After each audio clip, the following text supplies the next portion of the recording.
So all of these impacts can be calculated. Physical, human, and natural capital and social capital impacts, this is to society in general, not just assets in private ownership of the company, but assets in public ownership of society. If we follow this thinking, then we will, in my opinion, reach what I call a Corporation 2020, basically a different business model. A business model where most companies would be created with social purpose and have social purpose at the core, but where the outside world would not allow negative externalities, in fact, would encourage positive externalities. Today, we have no recognition of this, no rules about this, and therefore it happens. I think a new company is being born as we speak, literally as we speak. I think it has social purpose. It is creating collateral benefits by choice, doing so whilst also creating shareholder value. It is creating human capital in huge amounts at times as an institute of sorts. It is creating social capital as a kind of de facto community. And it is becoming a guardian of natural capital rather than a depleter of natural capital. And that idea of a corporation which creates private profits because it needs to, but also creates public wealth through positive externalities, in my opinion, is the next way forward. And this is what will ensure that nature's value is actually recognized, measured, and conserved. Here are some examples. Infosys. This is a company in India which is a trainer of 30,000 young graduates every year.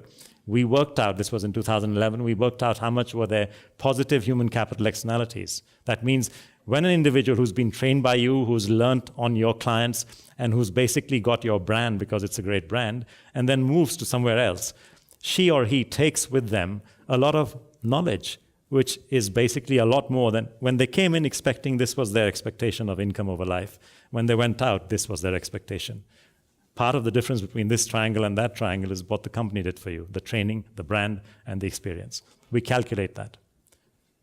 1.1 to 1.2 billion US dollars for a company which is a $6 billion company. Corporation as community. Here's Natura, which basically manufactures and sells personal products with nature components. So they have, as against the typical 40% of natural components, they have 80% from nature.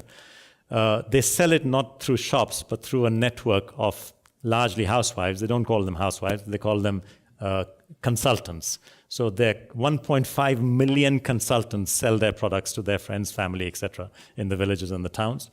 This, we worked out, strengthens the home and the social fabric. It gives a woman a more important place in the family. It empowers them economically.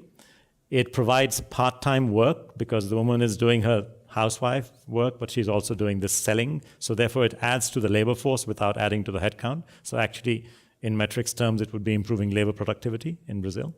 And fourthly, because income is being earned by the wife, it's been observed, and there's several research papers suggesting that where the woman earns, that family tends to spend more on health and education than not. So there's actually an impact on children's health and education.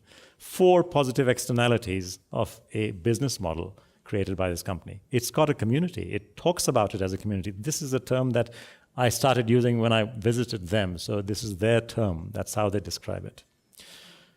So my friends, here we have it. A new kind of corporation, Corporation 2020, one who creates positive impacts on society whilst creating value for the shareholder.